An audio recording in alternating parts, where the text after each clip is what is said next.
So watch this. So this is how the soul logic process works. And I'd like to ask you, what, if anything, do you feel that you are unfinished about? Do you have any unfinished business with any person that has been kind of, nagging at you and you don't feel quite complete around, that we might help you with this process? Yes, I do. Oh, great. So tell me what that might be. This is a woman who's been in my life for a long time, and I feel very impatient and frustrated with her because she's being a victim in her life. I've tried to help her, but it doesn't work. I've tried to fix her, it doesn't work. And I'm still wanting to stay away from her, and I don't like that feeling. Let's first establish, what about this is not okay with you? That is, how do you feel when you encounter this person's experience? Well, she asks for help, and she gets frustrated with me when I don't help anymore, and I get... this is what I want to get to. What happens? Yes, I get angry at her and impatient, very impatient, and I just don't want to see her anymore.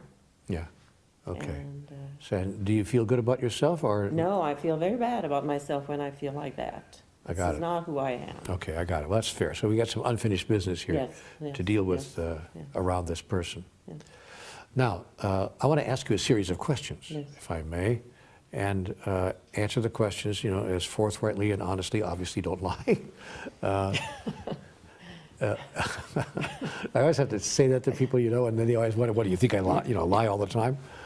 But anyway, here are the questions. I'm going to ask you a series of 6 or 7 questions, and we'll go from there and see where it takes us. Fair? Fair. Okay. First question: do you believe in God? Is there such a thing as God in your imagining? Yes, I do. Okay, great. Question number 2: do you think there is such a thing as the human soul? Yes, yes.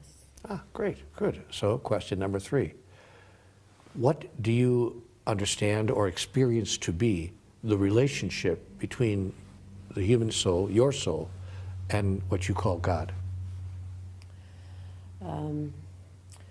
I believe my soul is a part of the divine. It connects me, my present experience with the divine.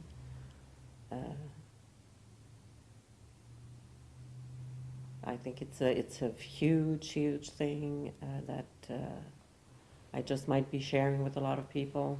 It's my feeling about it, that when I connect with some people, we might be sharing that huge soul. Well, then let me ask you this. Is it too much of a stretch? I don't want to put words into your mouth. Is it too much of a stretch to say that you and God are one? I'm part of it. I don't... It's a yes and not quite one, as I'm the same, but I am certainly, all of me is part of God. I don't think God is the whole of me. I am the whole of God. Okay.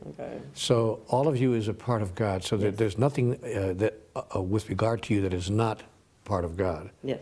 So you are that which is divine. Yes. Is that fair? Yes. Okay, great, thank you.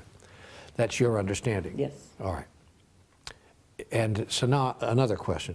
Do you think that there's anything that can happen in the experience of the divine, of God, that God does not want to have happen?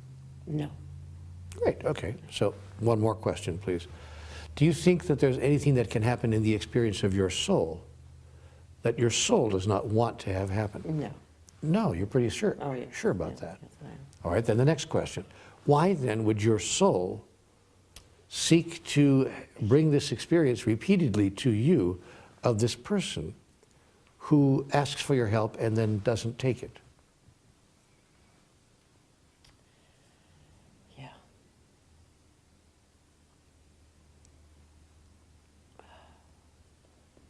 I've avoided that question for a long, long time.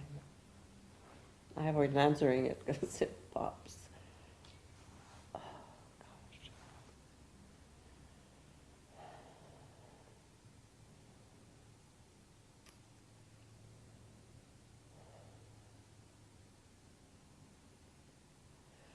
The answer I'm getting, and it feels too superficial. It's about learning patience and compassion, but that doesn't feel like it's my soul's response to this. It feels like it's just like, oh, let's practice compassion.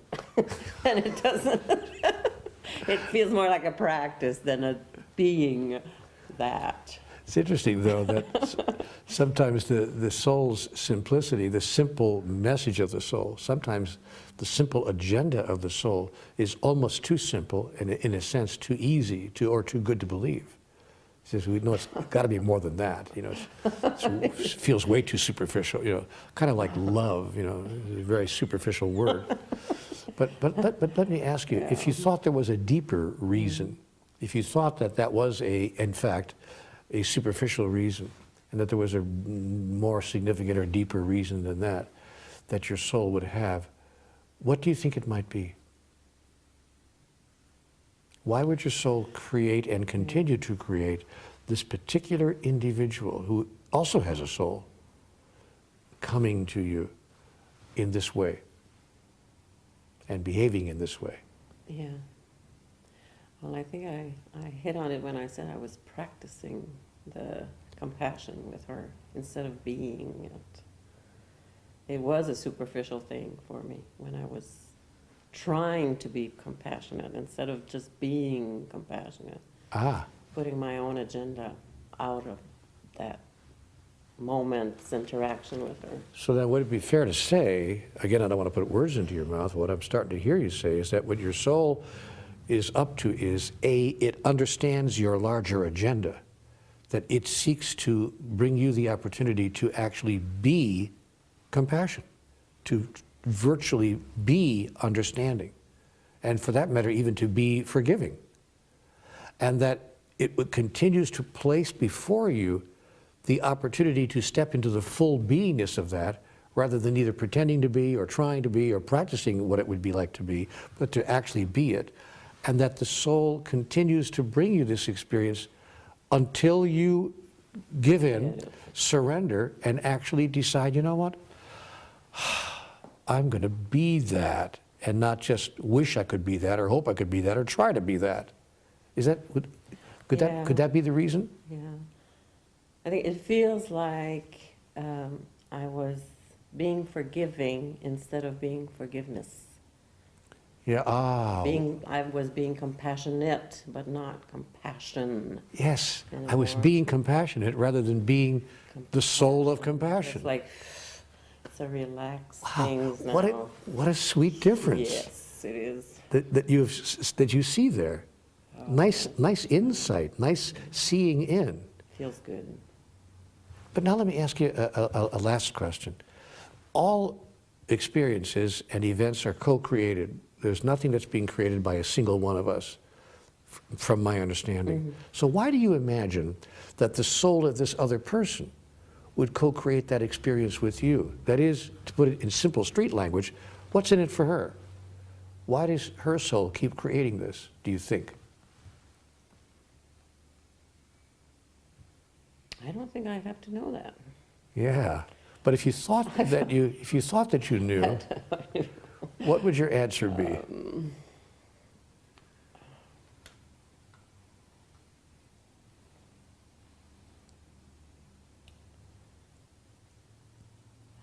You mean outside of just being a part of this creating compassion in the world? Why do you think, yes, I mean, in the specific terms, with specific relationship to you, and because you're creating this experience together, it's important for you to understand, for all of us to understand, that all experiences are being co-created. Mm-hmm. Each person in the experience having an agenda, that is the agenda of the soul. So we've gotten clear now, and a lovely job of getting clear about the agenda of your soul, to actually be compassion rather than be compassionate, to actually be forgiveness rather than be forgiving. Wonderful delineation. But what do you think would be the agenda, or one of the agendas, we have multiple agendas almost always, of the soul of this other person in continually bringing you this experience?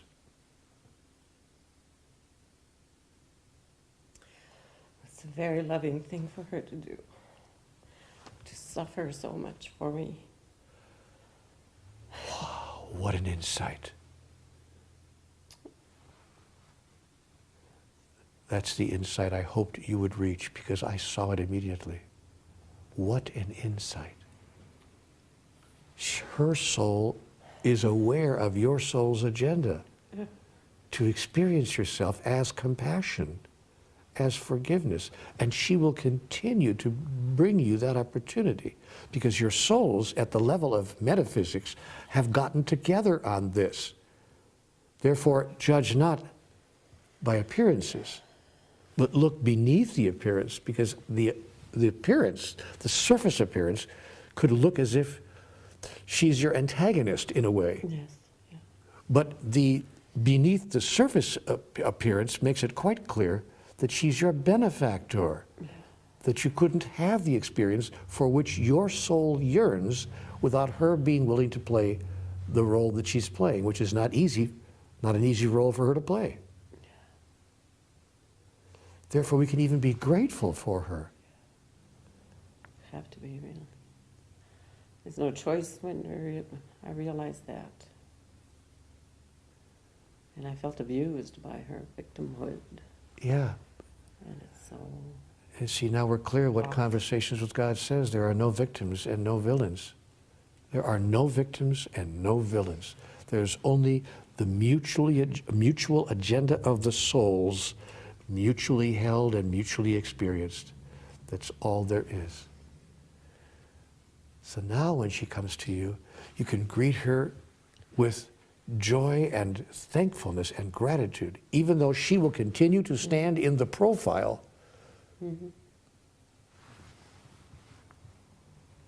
that used to antagonize you. And now you can look across the room and go, ah, I see who you really are. I get what you're doing here. Whoa, I get it. I see the whole thing. How does that feel? It feels wonderful. It feels like a weight's off. And that's what Very happens. good. That's what happens when we embrace the logic of the soul. Soul logic. Lovely. Thank you. You're welcome. Thank you very much. You're welcome. What a gift.